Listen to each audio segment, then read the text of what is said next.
Welcome back to the Restoration Group podcast, where we are sometimes silly, but we are always serious about investing in Oklahoma City leaders who desire to integrate their work into their Christian faith. I'm your host, Clay Steves. Today I am joined by my co-host, Michael Mead, and our good friend, Mr. Brian Banks.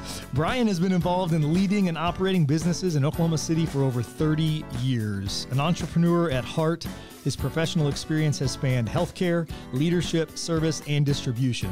Brian has led a third-generation family business, as well as a new business startups, where he has participated in industry consolidations and business acquisitions. As a student at the University of Oklahoma, Boomer, Brian was awakened to the idea of using business as a platform for ministry and influence, and we are going to talk about that theme.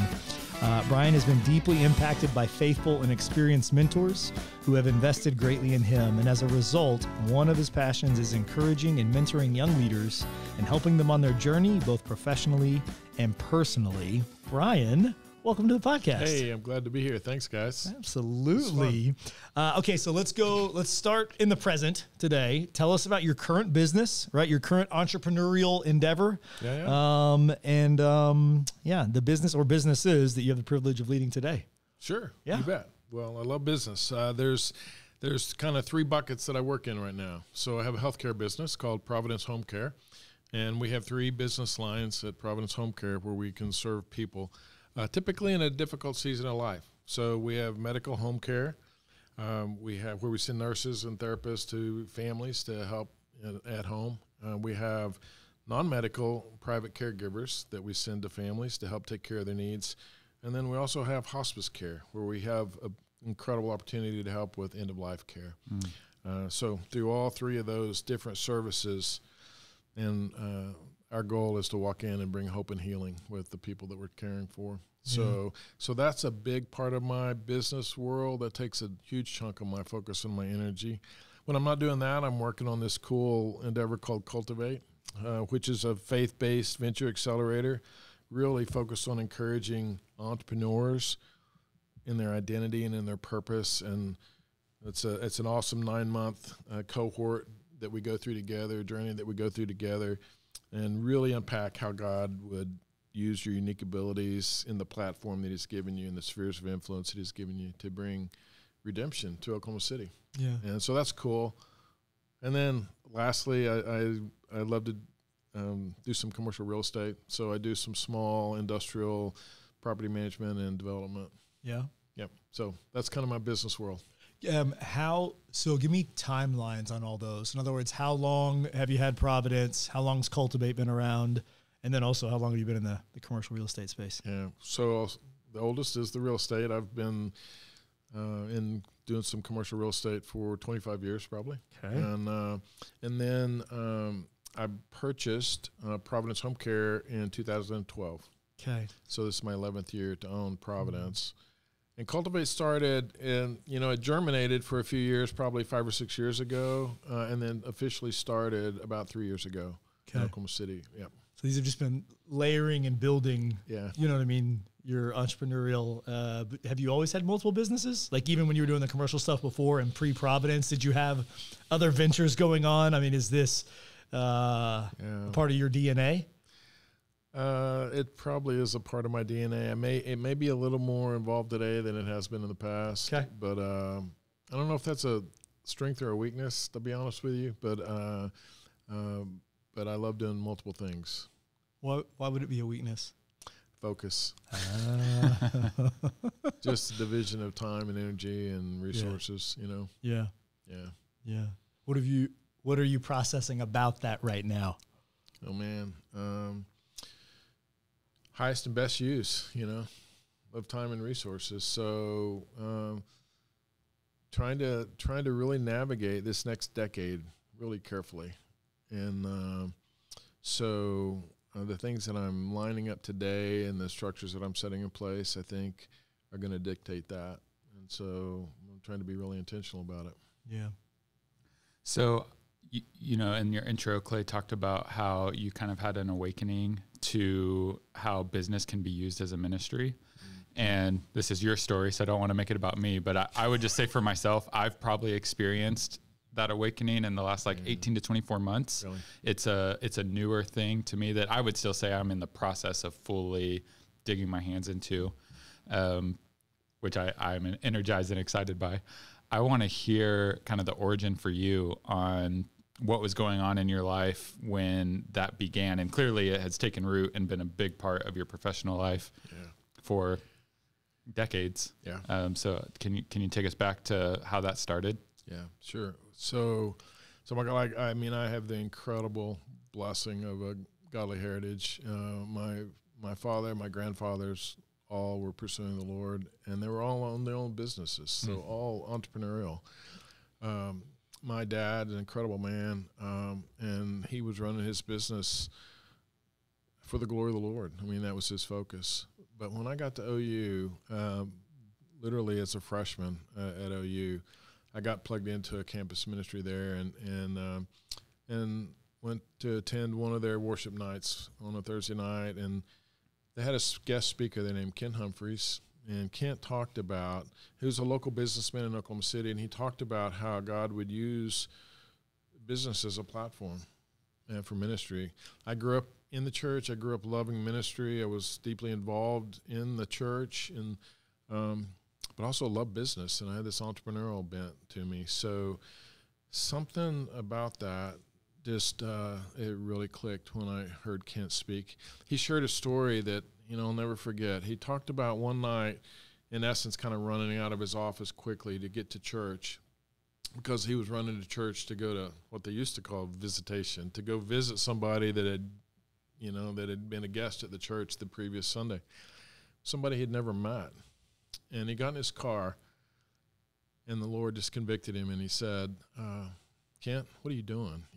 You just ran out the door past one of your employees that's sitting at their desk, deeply, troubled with some life issues that are going on, and needing encouragement. And you ran out the door to go knock on somebody's door that you've never met before, when I've given you this whole sphere of influence through your business, and all of these employees through your business, these customers and these vendors that are in your sphere of influence. And he said, you have a tremendous opportunity to have ministry right here where I've planted you. And, when I heard that, it was literally, I can only equate it to like a light switch that just went off in my heart and said, it's not either or, it's both and.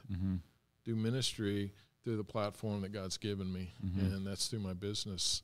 And so that was what I would consider an awakening for me, as a 17 or 18-year-old college student. And that's what I've tried to be focused on ever since. Yeah. We are in a culture where compartmentalization is really preached as the way to do life, and specifically, and you have your work, you have your personal life, you have your friend life, whatever buckets you want to do. One of the things we talk about is how we really want to integrate all parts of our life into our faith. In this case, we're talking about integrating work into our faith. So for people who love Jesus, they're passionate about the Lord, but they really struggle with the concept that you just talked about getting awakened to, and really embracing, whether they're the business owner or maybe just an employee at a business, they don't view it as a ministry because it's not a nonprofit. What do you think that hang up is for people? Man. Well, I agree with you that we tend to compartmentalize, and we tend to put our spiritual life on one page, and our work on one page, and our recreation on one page. And I just don't think God ever intended it to be that way. I want to integrate Jesus in every part of my life, and there's no place I spend more time, focus more energy than in the workplace, in the marketplace. And to say that I was going to, leave Jesus out of that would be, it just would be inauthentic. And I wouldn't be living a true spirit-filled life in that regard of utilizing the very platforms and the people He just put in my place. So I'm not sure I answered your question well, but that's what makes me think about it. And so we've got to look at life fully integrated and look at the whole picture, and don't leave the Lord, when we walk out of the church on Sunday, at that spot and say, this is different. It's not different. It's all together. So. Yeah, that's good. What did you do after you heard Kent talk that day? Like practically, did you go connect with him? Did you say, I want to start learning from you? Did you just go, okay, that's inspiring. Someday when I finish my degree, I want to do it that way. Like what was Brian's proactive, reactive in that spot when it happened? Tell me that story. Yeah. Well, one of the things Kent did when he often would speak would put some business cards on the table, and he would extend an invitation to the students and say, hey, if any of you want to follow up on this or talk further, I'm available. And so he left his contact information. Man, I was a shy college student. I mean, I'm an introvert. I'm not an extrovert. But I was so compelled with what I heard and the impact that it made in my heart that I followed up with that and grabbed one of his cards and called him and said I'd like to have lunch. And so drove from Norman to Oklahoma City to meet with him, a few weeks after that and to have lunch. And that led into him being willing to have lunch with me, every few months is kind of how it started. And then that just kept going and led to more intentionality with him. But he was a great influence in my life and encouragement to me. Okay, well, let's put a pin in mentors and those in front of us. We'll come back to it. But I do love the activation you took there. And I appreciate you saying I was an introvert and shy, because I do think people think entrepreneur, they think gregarious, they think extrovert, they think charisma always. Like that's the natural piece that people go to. Well, and if I'm not that, then that means I'm not an entrepreneur. And it's like, no. That's not accurate. Right. There's actually a great book, The E-Myth. The E-Myth Revisited that talked about like that's the myth of what an entrepreneur is. So I appreciate you sharing that, because you are the definition of an entrepreneur, and a redemptive one. Okay, so you're 30 plus years into the journey of being an entrepreneur now. Sorry, not to put time on it. I just read it out of the bio. Okay. But think back to what, at that 18, 19-year-old kid, and what you thought it meant to be, to use business as a ministry. And now that you have done it for decades, what was a misconception or an initial thought that you had about it, that now as you have lived it, as it's become more mature, as it's been refined, as it's been pruned, as you've gone through that, again, maturation and evolution, what was a misconception you had now that now you see differently, or back then that you see differently? Well, first of all, I don't think I adequately understood the significance of the marketplace in that way, and the opportunity in the marketplace in that way. So I believe today more than I did then that the marketplace is the greatest opportunity we have to share the love of Christ to a hurting world. And so it's just amplified over years of trying to walk it out. It's just amplified and got bigger and bigger as I believe that God's given me that opportunity. Maybe a misconception or something that I didn't realize is just how much God would use the workplace to mold and shape me too. And if you were to, I love to journal, my spiritual journal. Didn't used to, but over the last 25 years or so, I've really come to appreciate the value of journaling. And if you were to read my journals, then you would see over and over and over pages filled with how God was using my work to grow me spiritually. And whether it's patience, whether it's trusting Him on difficult things, whether it's wisdom for difficult situations, decisions, He's using work in my life to teach me and to help me become more and more Christ-like, I hope. And so I didn't I didn't realize how deeply integrated that was going to be, how deeply integrated work was going to impact to that level, and how much of an important role that it plays in my life. So that was maybe a misconception on that in terms of just not understanding the depth of it.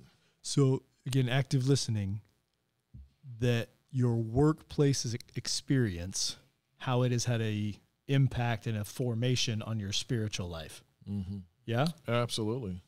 Oh, 100%. Yeah. Nothing, in fact, I'm speaking from the hip, from the hip here, but I don't think anything, I can't think of anything that's probably day to day, day in and day out, helped me grow in my walk with Jesus than the workplace. Yeah. I mean, my marriage is, my kids, all of those are hugely significant. But in terms of where I spend my time day to day and walking it out, in terms of the impact spiritually and how God's drawn me in to trust Him, it's been through the workplace. Yeah. Okay, so let's keep that vein about molding, being shaped. Mm-hmm. Okay, Yeah. let's keep the entrepreneurial hat, because we know in startups, right, that we all when we start a business, when we're early in a startup phase, venture accelerator, whatever we want to call it, like when we're in those windows, you wear all the hats, right? Like you often have to do everything, right? You're mopping the floors, you're doing QuickBooks, you're doing the marketing, your customer interaction, everything. Right. Okay. You weren't necessarily wired, at least maybe you were. I'm not wired to do all of it. Yeah. Right. At the highest and best use. And you even kind of referenced earlier, you're processing some of that even now, right? Mm-hmm. Division of focus, all these pieces. Talk to me about the experience being out of preference as you're learning about yourself, even now, still to this day, learning about ourselves, as you are on a self-awareness journey, knowing what your highest and best use is. Right. Talk to me about functioning out of preference and how you set yourself up to succeed when you are out of preference, because it's demanded or called upon as an entrepreneur. Yeah. Yeah. Yeah, I think I bring some of it on myself in the sense of the, I believe in small business. Okay. My business aren't big businesses, small business. I believe in small business, and the majority of businesses, vast majority of businesses are small businesses. The challenge with that is it even requires you to wear more hats than even a larger business does, because you can't silo into specific areas of focus. You've got to be available for kind of a broad range of things. And so it's a continual challenge. It really is. Most of the time, small businesses don't have the resources available to them to have experts in all the different areas. So you have to wear lots of hats.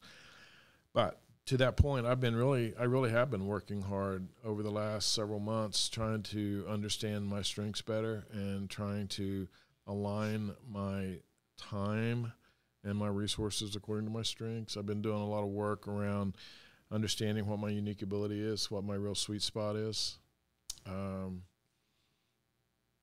This is still in draft mode, but I think my sweet spot, the things that seem to be bubbling to the surface to me are, the three things that when I'm doing these things, to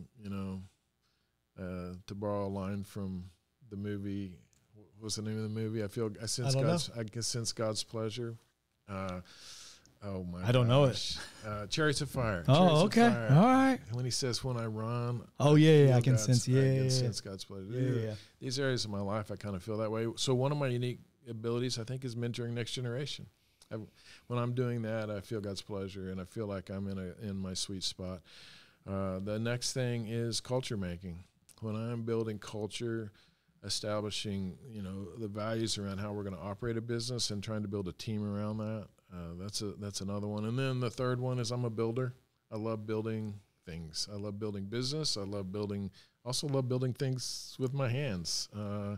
So I love building. So mentoring next generation, culture making, and building are kind of my three uniques. So I'm trying to, center more and more around those things. I'm an Enneagram 1, which means I tend to be a perfectionist. So that means details are really important to me. Yeah. And so sometimes a trap for that is I feel like I've got to speak into those details so they'll be just right. And that sucks me in a lot of things that I shouldn't be involved in, and where I need to trust my team on those things. I'm trying to really work to communicate, with my leadership team right now, what this work that I'm doing right now is discovering, so that they can help me also align to some of the areas of strength, and they'll understand why I need to use the majority of my time on these things and not on some other things. So it's a process, man. It's a journey. Okay, let's state the space for a minute. The clarity, right? You got three things that you're saying, sense the presence of God, like you feel most alive in those, right? Talk to me about the process of finding those. So, because think about the entrepreneur for a minute who maybe hears this and is like, awesome, I'm wearing all the hats. I'm tired all the time. I actually don't know what my highest and best use is, because for the last 5 years to get this plane off the ground, I've been doing everything. Right. What's your journey been? Like, take me on the process to even begin to sift to get to these three that you even acknowledge is still a work in progress, right? Yeah. And then even applying it is another work in progress. Yeah. Talk to me about the process of finding. I mean, but that's the entrepreneurial journey. It's just always going. Oh my gosh! So I'm smiling because the truth of the matter is, I'm 60 years old and I'm still working on this stuff. Yeah. So I'm hoping that most of the people that hear this can figure it out a lot sooner than I did. I'm a slow learner on this, I guess. But no. But I'm continually. I always want to be a learner. I always want to be teachable. That's and good.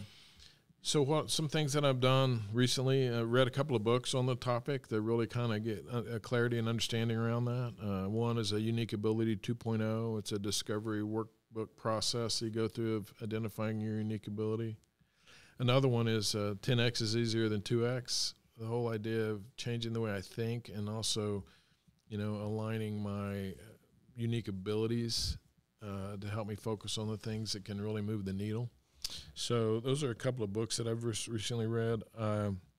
Something that's really new, in fact, just this week, I've hired a virtual executive assistant. Yeah, you did. So to help me with details, so to help unclutter some of the details of my life. So it's going to be a training process for me to figure out how to best utilize that, but that's a really intentional step to free up my schedule for things that are most important. Like I mentioned, I'm talking to my leadership team so that they're in alignment with this and so that they understand how I'm using my time better.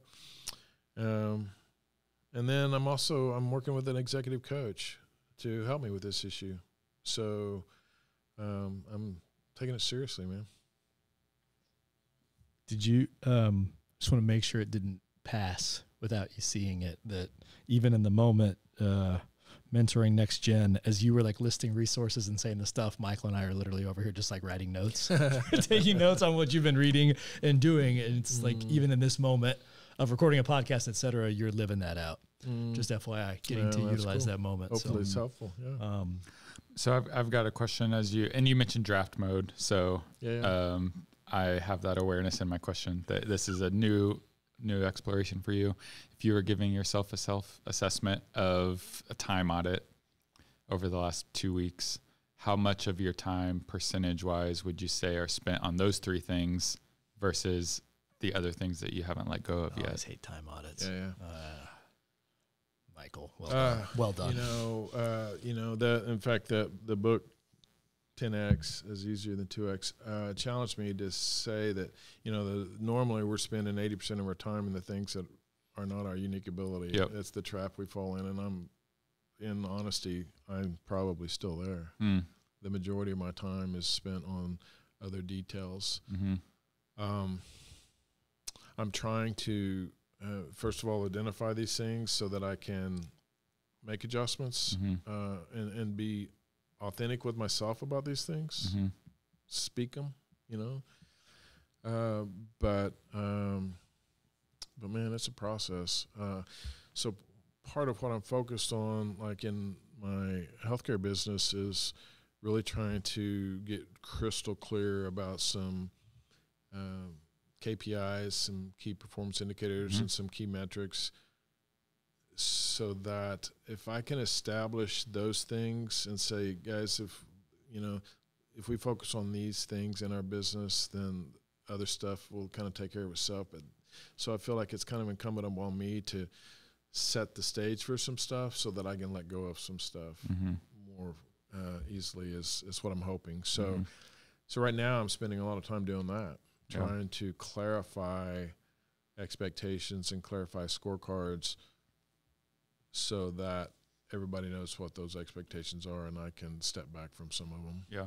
I don't know if this is too granular, but in that process, are you trying to help them establish the outcome of what you want to see as opposed to establishing how they accomplish the outcome? Does that nuance make sense? That's a great point. Again, my Enneagram 1 trait tends to slide into trying to figure out how, it should be done. And so, man, I've got a great team. And so, one of the things that I'm trying to do is just let my hands off more and let them figure out the how. Yeah. Yeah. There's a quote popped to mind that is kind of a visionary inspiration. And it's under this premise. It says, if you want to build a ship, don't drum up the men to gather wood, divide the work, and give orders. Instead, teach them to yearn for the vast and endless sea. And I think we want to tell them how to build the boat as opposed to giving them a passion to set sail and then trust that they'll figure out how to build the ship. That's what came to mind. Yeah. I want to go to sea. Let's go. Okay. Hey, I went sailing last night. Did you really? Oh, that's right. I went sailing. We were just going to cruise around the lake, and I'm sitting there thinking, the beautiful evening, thinking, no, this boat's made to sail. So we put up the sails. That's what boats are made to do. We sailed, man. It was a beautiful evening. Watched the sunset. My wife and I had dinner on the sailboat. It was fun. That's a nice move. Well done. It's fun. Okay, you've referenced a few times, even when you were going back and forth with Michael there, your leadership team, your team, empowering them. You referenced it earlier when you were talking about the ways that you're learning about your highest and best use. It was even in interactions with them. Talk about that a little more and maybe even weave that with some of the redemptive nature, the restorative nature of leadership and entrepreneurship you see. Like, I just am trying to think for a leader out there who's maybe there's an apprehension with inviting their team into their mess and that part of, or their process. I don't even want to say mess, but their process, what they're learning, that aspect, kind of I have to have all the answers because I'm the leader. I got to have it all together. Talk to me about inviting your leaders into it. What does that look like for you? How do you structure it? Give me that piece, if you don't mind just sharing that and how you even view that towards kind of the redemptive, restorative, if you do. I mean, I have a bias towards it, but like how that may fit with the redemptive idea of entrepreneurship and leadership. Well, I'll take a stab at it. I mean, I think the core of it and the centerpiece is the core values of our business. And that's so important to what we do. And we try to center that around everything. Around serving, excellence. What else is there? Yeah, it's an acronym for SERVE. Oh, that's what it is. And it's serving, and it's everybody matters. Yep. It is results, virtue, and excellence. Yeah. And just a moment of clarity for me is in my Bible reading when I first bought this business was the Lord showing me out of Mark chapter 10. It says, if you'll focus on serving others and make that your priority, then I'll take care of the rest, and this can be a great business, a great company. So that established the core values of Providence, and so to your point, always trying to build leadership team around that culture, always trying to encourage, how we do things in that regard. But one of the things that we spend a lot of time on in Cultivate's talking about the redemptive frame, and in the redemptive frame, it's always pressing out into how do we use this business in a redemptive manner, and redemptive manner means it's not all about me. It's how does God want to use this business in a redemptive way, so that I can create shalom instead of empire, so that we can bless people instead of use people. So I think through continuing to focus on that idea, continuing to focus on our core values, bringing leadership along to know that that's what we do, that's who we are, and that's how we're going to operate. That's what we try to do. Yeah. Correct me if I'm wrong on this, but I've looked into some of the redemptive frame language, and one of the things that helped it click in my mind is viewing it as if we're just thinking cutthroat capitalism, it's I win, you lose. Right. A kind of ethical approach that's probably more common for a lot of people is let's work on a win-win situation. Right. And the redemptive model is more I sacrifice so that we win. Right. Can you just speak to how you see that play out in a business that's living out that redemptive framework? Yeah. So, that seeps through every aspect of your business. And as I'm learning this redemptive frame model that we're working on and that Praxis has developed, that whole idea of pressing out from, an exploitative business to an ethical business to a redemptive business. And to your point, how do I sacrifice so that we all win? Mm-hmm. Think about the ramifications of that as a business owner. What does that mean from just purely from an expectation from what the return on my investment should look like? Mm-hmm. Those are challenging questions, in terms of the resources that I invest in my business for the good of our people, those are difficult decisions. Mm-hmm. In a very competitive industry, in an industry where margins are thin, you're having to make some really difficult decisions about how you pay people, your expectations for people, what kind of work-life balance or quality of life do your people have, what kind of benefits do your people have, what kind of return should I expect as an investor. Those are all really challenging. So pressing into this is certainly not easy, and back to that mode of how do I serve so that I'm not first, but and take myself out of that seat and try to build a culture in a business where it's really based on some sacrifice and for the good of all. Mm-hmm. It's hard. It's not common. Yeah, and it's hard for a guy who's been trying to use business for ministry for my entire career. I'm being challenged in new ways right now, deeper and harder things that I'm trying to wrestle with. Mm-hmm. Yeah. Sorry about coughing in the middle of your answer there after I asked you a question. Man. Coughing, losing it, running out of the shot, and coming back. Thank you for continuing to share and push through that. Glad you're back.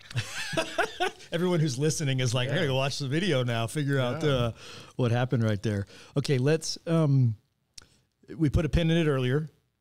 Now we're going to come back to mentors and this idea, because you've even said one of your, again, you're sifting to one of your highest and best uses is mentoring the next generation. Right. You've also referenced those ahead of you, right, that you stood on their shoulders. You talked about Kent earlier and inspiring you, and I know there's others. Yeah. Maybe take a moment and tell us about some of the faith and experienced, business mentors in your life who invested in you and why they're special to you. Yeah. Yeah. Well, this, we may run out of time on this question, but so this is a big one to me, and obviously, and I absolutely do believe that because of the way that I have been blessed in this regard, it's created this passion in my heart, but no, Ken Humphreys, who is now in heaven, but an incredible mentor to me. That lunch I had with him as a college student, led to I don't even know, but a 30-plus year relationship of meeting with me regularly, from casual lunches to very intentional, show up before sunset at his office weekly with my list of questions as a young entrepreneur, and him being patient with me to sit there and go through my questions one after the other. So, I mean, Scripture says that wisdom is more valuable than gold. How do you put a price tag on that, So, huge part of my life. And then another man named Dave Galagli. And these guys, apart from my dad, these two men have really had the biggest impact in me. Dave Galagli is a very successful husband, dad, and businessman in our market here. And my relationship with him has looked really different. It's been more of a relationship where we found common things we enjoyed, and he invited me into that. Happens to be fly fishing in the mountains, man. So we've spent hundreds of hours in a river in the mountains fly fishing together over the last several decades, and that day would typically end with a good meal and talking through a challenging situation I was seeking wisdom on, or just helping me on journey of life on some things. So these guys just really have just gone over and above to invest in me in that way. Some very intentionally, some non-intentionally, just more life on life kind of stuff. But I did think of a couple of things that, I'm thinking, what is it that they most brought to me, that I have greatest value that I saw in that? For one, I read a book years ago by Howard Hendricks called As Iron Sharpens Iron.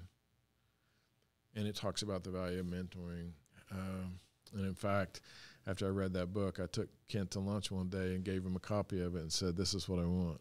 I need this. Will you do this?" He kind of laughed at me and said, "Let me think about it."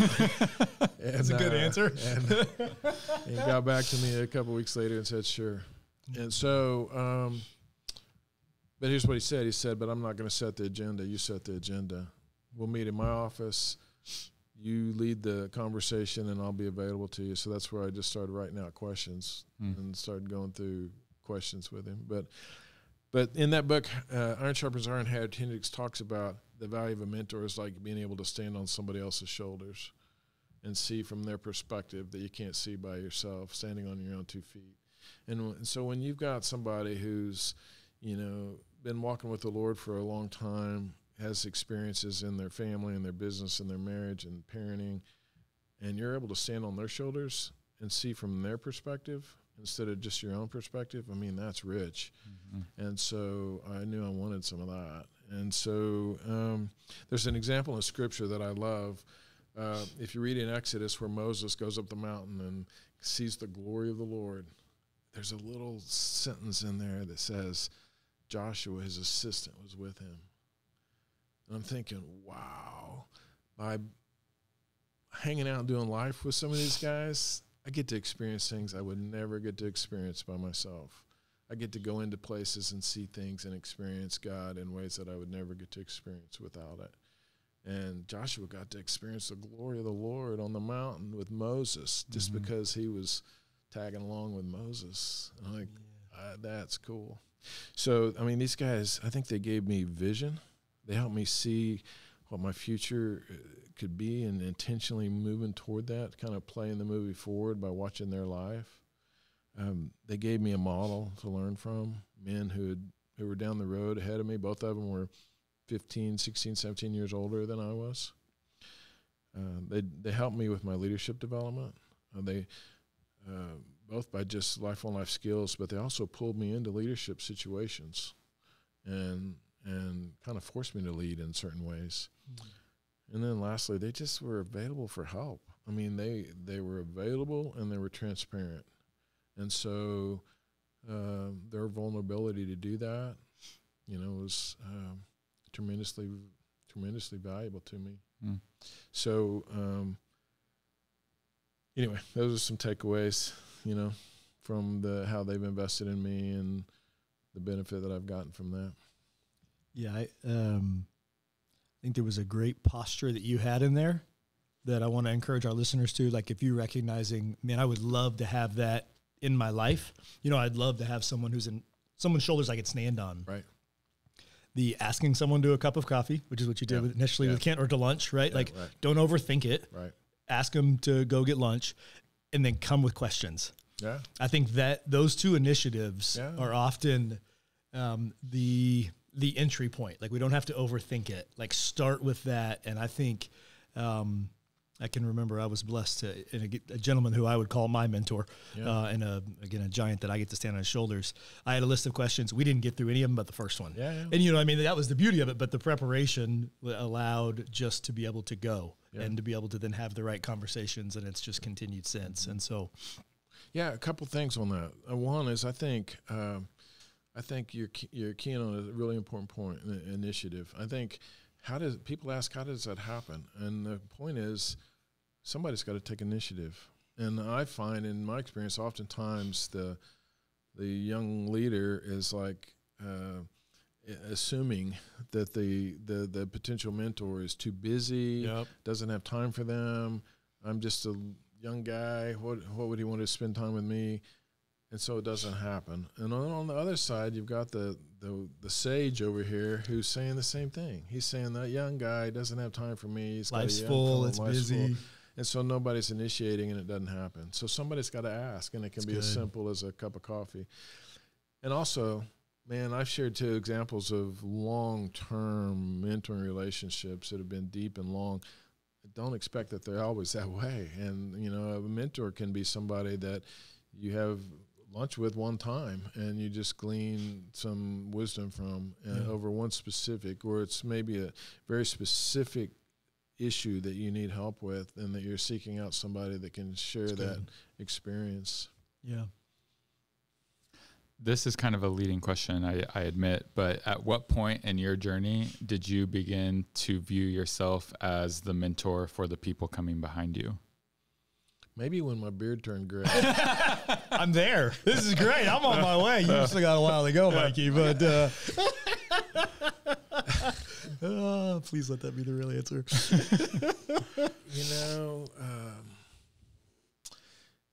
It just happens. I mean, I got a text this week from a guy that did life with for years, and I'm talking 25 years ago. Yeah. And he just drove by a restaurant that we used to have breakfast at, and remembered our time together and said, thanks for your investment. And that started by me just wanting to read a book and buying 2 copies, and giving him a copy and me a copy, and said, you want to read this book with me? And that led to years of he and I doing life together. And so I didn't intend to, I didn't have huge expectations on that. I just wanted to,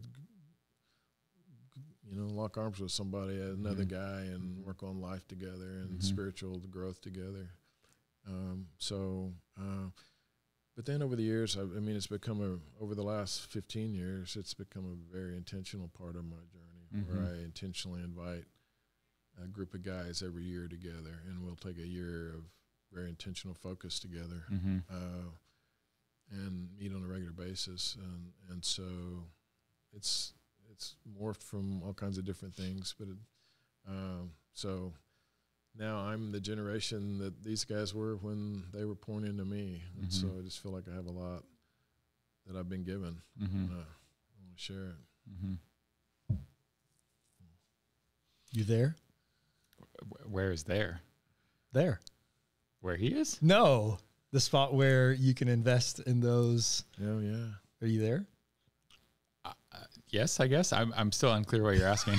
Are you, the answer of your question of like, when was the spot where you felt you could begin investing in those? And behind you has a connotation of negativity. And I don't mean it that way. I mean it like chronologically or experientially. Sure. Are you there to where you can begin to invest in others? Yes. Yeah. Yeah, I think so. And I think the answer sincerely is anywhere on the journey you have the capacity to. Yeah, a sophomore in college can invest in a sophomore in high school. Correct. Absolutely. Yeah. Absolutely. It's a posture and a lens. Yeah. I think that's the beauty that we've got to capture. Yeah. So here's a quote I heard when I was in college that just has stuck with me, and I can't tell you how many times I've shared this or thought about it, but you guys may have heard it. But anyone can count the number of seeds in an apple, but only God knows the number of apples in a seed. If that's a profound quote, if you think about it. It sounds simple on the surface, but it's profound. And so one apple seed planted can produce orchards and orchards and generations of fruit. And I believe the Lord gives us that opportunity to plant seeds, whether it's through the workplace, whether it's through our employees, the customers we're serving, or the guys we're maybe mentoring. God gives us opportunity to plant seeds. And that's all he's calling us to do. And don't make it any bigger deal than that. But start planting seeds in people's lives and trust the Lord to produce the fruit that's going to have eternal impact, man. And that's what I want to give my life to doing, and trusting God for the results, man. It's not often that the guest just lands the plane like that. So Brian, well done. That is a close. That is a close to an episode right there. Awesome. Thank you. Thank you for your time today. It's been fun. Thanks for sharing with us. Thanks for investing in us and all of our listeners and viewers. Well, that's cool. Thank you. You're living the life, and it's a pleasure to stand on your shoulders and learn from you and do this together. So thanks for sharing today. Glad you invited me. Thanks. And to all of our listeners and viewers, thank you for joining us again this week. And until then, choose life. Thank you for tuning in. To find out more about how Restoration Group can serve you or your business, click the link in the show notes below or go to restorationgroup.co.